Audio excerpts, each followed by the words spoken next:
Hello, my name is Marcus. I'm the compiler of a collection of therapy quotes entitled 1001 Windmills of the Mind. This is part 2 of 2 of TQ 1662 to 1675. I just delivered part 1 and had a tech issue, and I was abruptly cut off just towards the end of it. So we have 2 quotes left.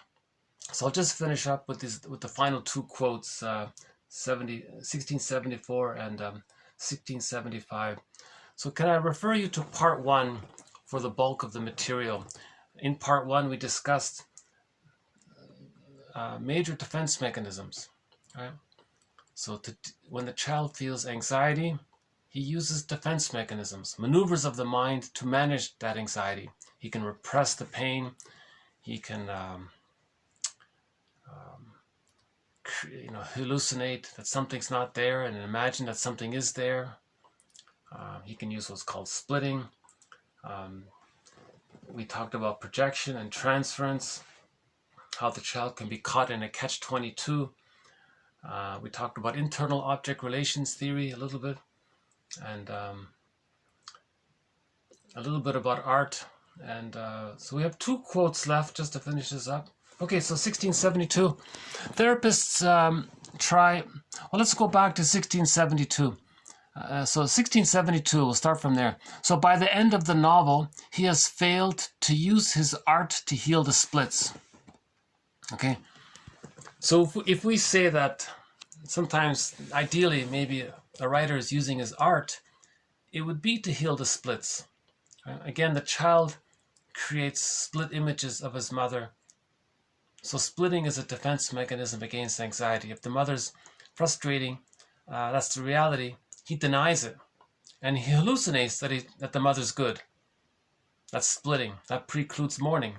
So we started off the last video with a very important quote here. Right? The child simultaneously introjects and splits the mother imago, making mourning impossible.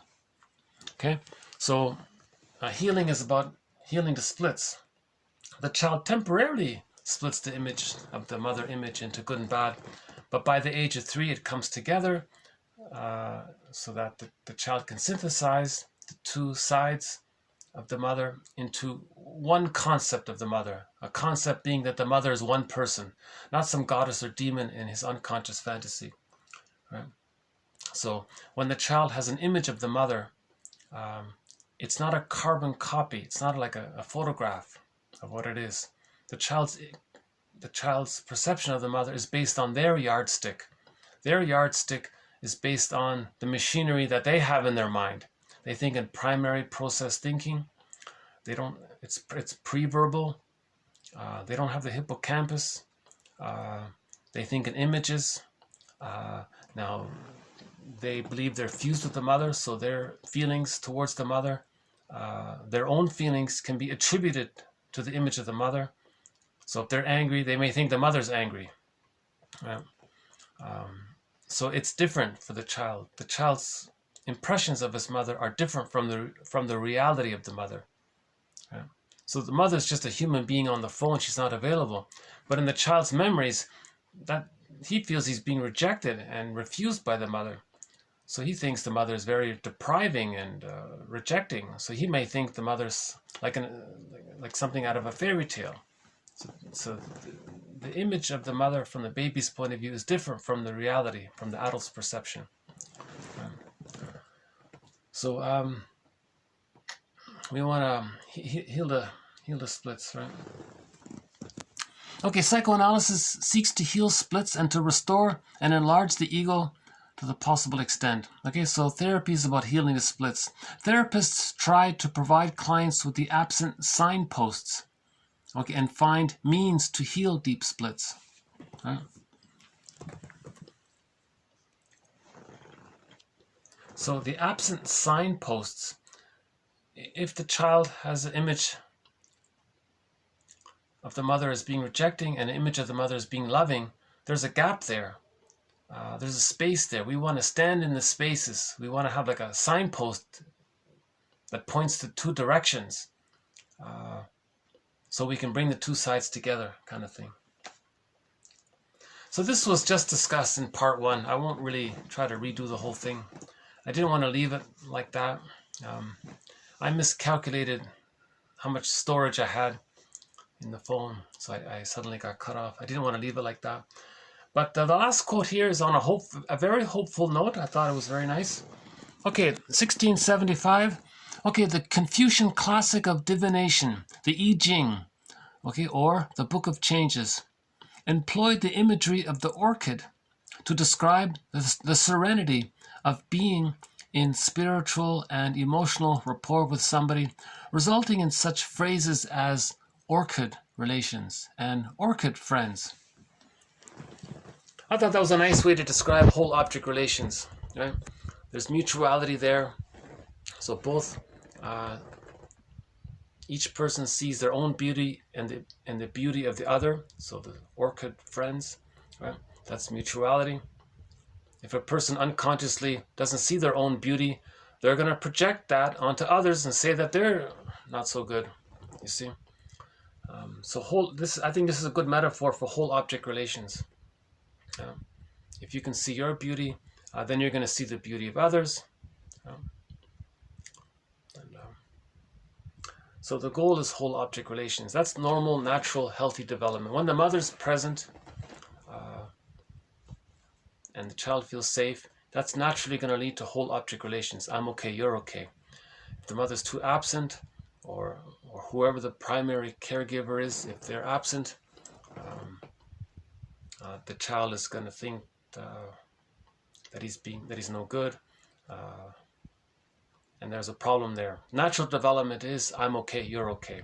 Anything else is a sign of trauma there. So I thought that was a nice way to end this batch of quotes. Part 1 explained what this series is about. If I can refer you to the introduction in part 1 of this video. And we were looking at some art photos here, so I thought I might just finish up with some remaining art photos here. So in part 1, yeah, we had some good ones in part 1. What was it? In part 1, we talked a little bit about Emily Dickinson's poem, I Dwell in Possibility. And I'm wondering if maybe I should put the light on. Hold on a sec. Let's see. This is going to be better. Is that better? Hold on. Okay, so we talked about I Dwell in Possibility. Right? And in part 1, we talked about this nice one here, the bathing pool. And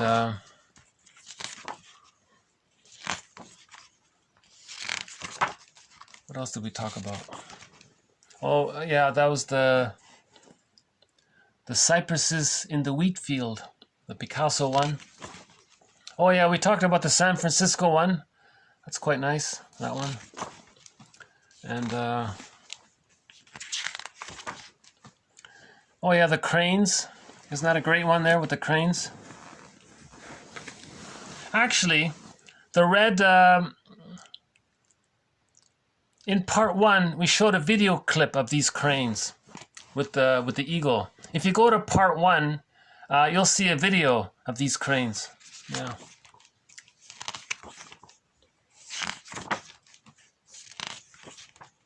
The Matisse one, yeah, we saw that one. That Matisse one, oh, I love this gold one here. That one's called Maples Along the Tatsuta River. And we talked about that one a bit. What's that? Sleeping Muse. Oh, the Muse. Because that's the part of you that's encourages you to express your skills. Yeah, it's a nice one there with the... These two are nice. Cherry tree beside a waterfall.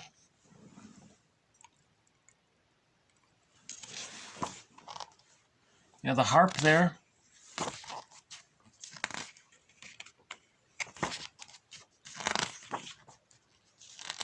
Yeah, these guys playing in the field. What is it? The Steers at Play, 1937.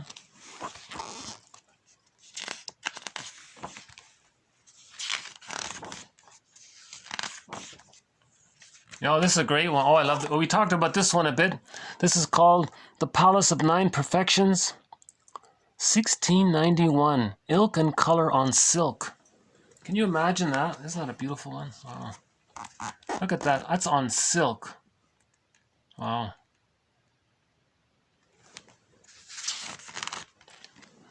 Okay, who's this guy here? Lohan. Maybe some philosopher. Peace on earth.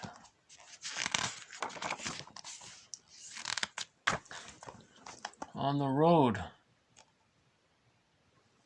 Sunset at sea. Okay, that's where we left off, so maybe we'll just keep going here. Hold on. I guess my shadow's sort of in the way here. Hold on a sec. Maybe I can turn this around. Hold on a sec. Let's see. Is that better? Let's try this. Okay. One of the sphinxes here. You see, yeah, I'll have to do some research into the sphinx. What's this one here? Constellation toward the rainbow.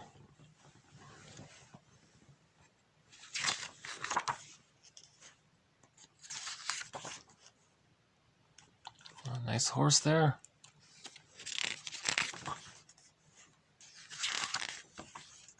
Oh, that's nice. A stained glass one. What is it? Window of leaded Favrile glass, 1915. Hold on. Let's try this one. Is that better?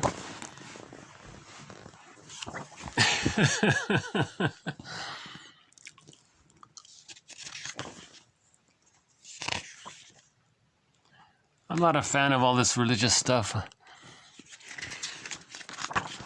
But, oh, that's a famous one, the wave there. Okay, what's this? The ferryman. Oh, the ferryman. Right? So that's crossing the river Styx, right? So that's also a metaphor for bringing material to consciousness. You're going from your unconscious to the conscious. You need the ferryman, right? Something you don't know about yourself, you want to bring it to consciousness. So right, the unconscious, there's a water there. Water means unconscious. There's something about yourself that you don't know. You're crossing the river, Styx, right? That's a similar idea with the bridge there.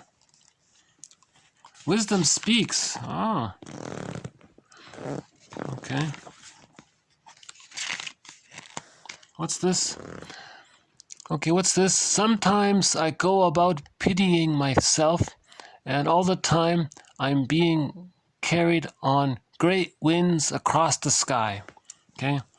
So that you're being supported, right? Even though you may feel sort of you're feeling not so great, but you're still being supported. Something's carrying you through.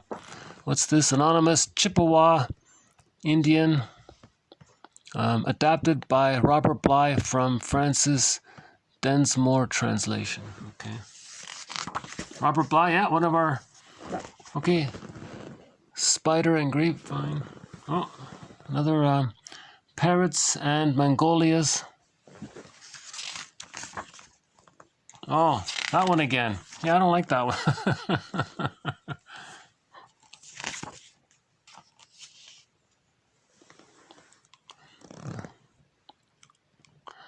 Okay, star, 14th century, brass inlaid with silver and gold. That's nice, huh?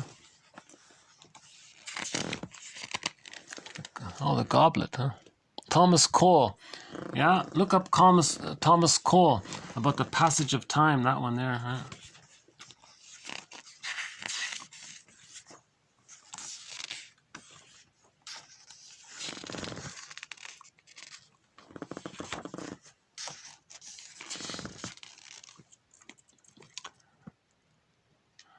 Okay, 5th century BC. Wow.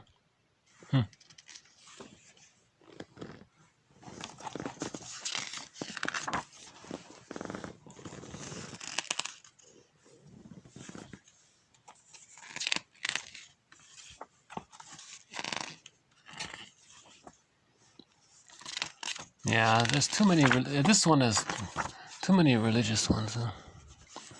Okay, landscape detail from a Favrile glass mosaic. Okay, what's this? Riverbank on peach blossoms. See, what I love about Chinese art, they usually include a nice poem to match this. You see, if you read this and watch this, you'll feel a connection there. You know, that's what I like.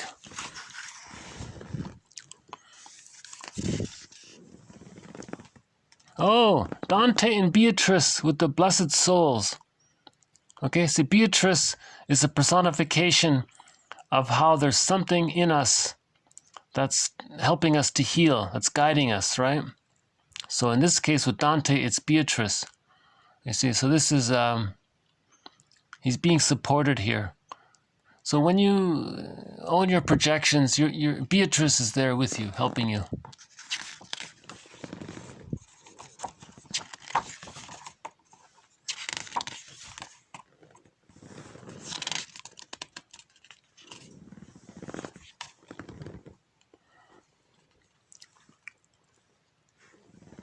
Oh, that's a nice one. Look at that. Oh, that's a nice one. Landscape at Mount Fuji. Early 19th century exterior of a writing box cover. Sprinkled gold on lacquer. Sprinkled gold on lacquer. You'd never guess it, would you? That's nice. Yeah. Gold on lacquer. Wow. Yeah, that's nice. That's it. Okay. Okay, so I thought, so that's from the book called Art and Wonder, an illustrated anthology of visionary poetry. Okay, from the Metropolitan Museum of Art.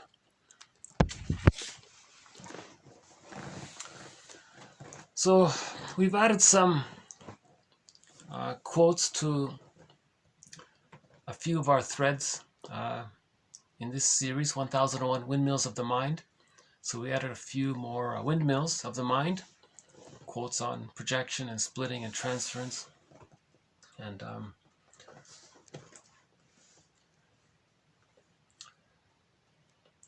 so we'll just end up with a song. Speaking of Beatrice, so I thought I would end up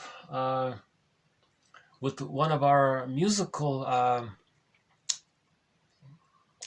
guides throughout this series has been Beatrice Deer. A singer, a trilingual singer. So we'll play one of her songs called Na Luli Rama. Na Luli Rama. I think it's the language is Inuktitut, but it's a great song. It's not recorded, unfortunately. Now, maybe, let's hope, maybe this song will be on her new album coming out next month. But if not, here's a live version of it.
So that's Beatrice Deer. She's sort of a musical voice throughout this series. We've played several of her songs, and I'm very much looking forward to her new album coming out next month, mid-December 2021, called Shifting. I got a feeling it'll be pretty good.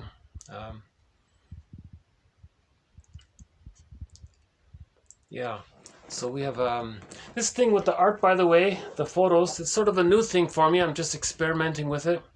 So I'll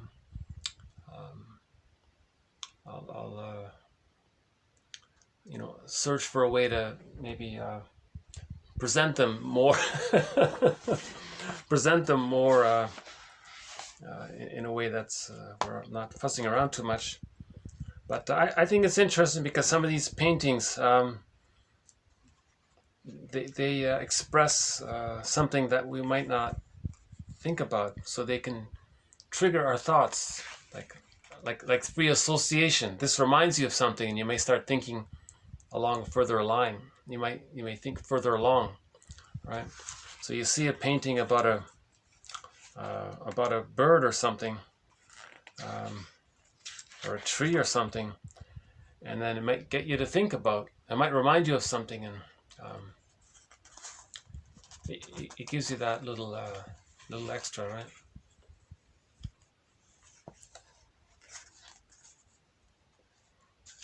And art shows us that we all have something in common, doesn't it?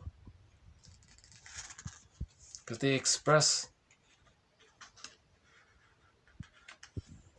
maybe a person wants to express what they wish for, something for improvement, right? Like that first one here, I dwell in possibility, right? That's a good one here. Emily Dickinson, I dwell in possibility. A fairer house than prose, okay?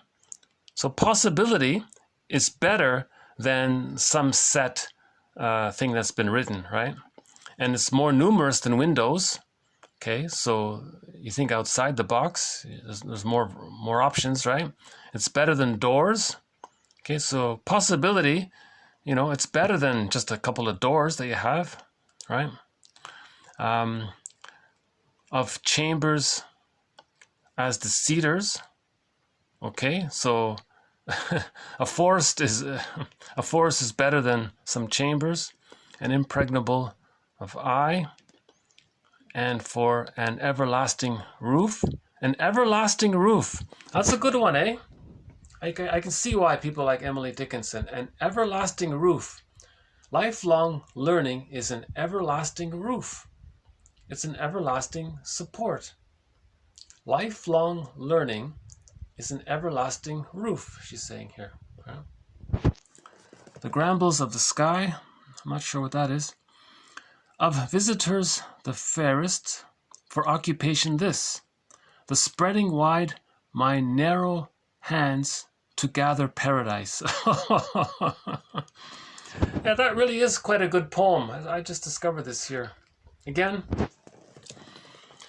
I dwell in possibility, a fairer house than prose, more numerous, of windows superior to doors, of chambers as the cedars, impregnable of eye, and for an everlasting roof, the brambles of the sky.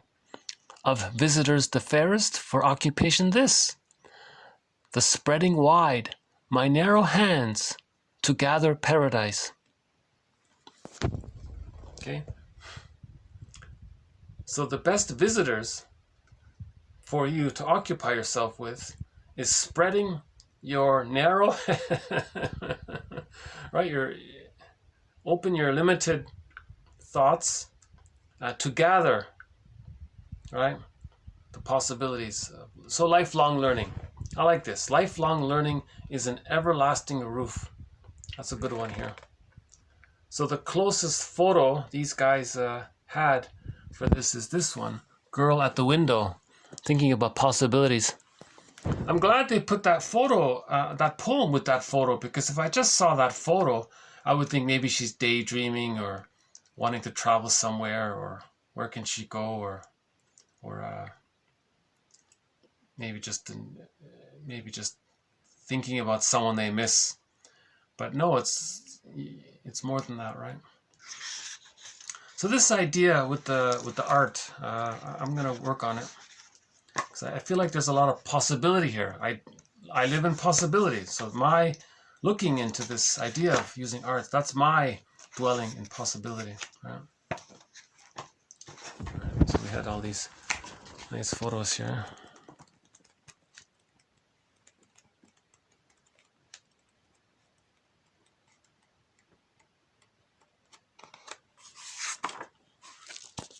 Okay.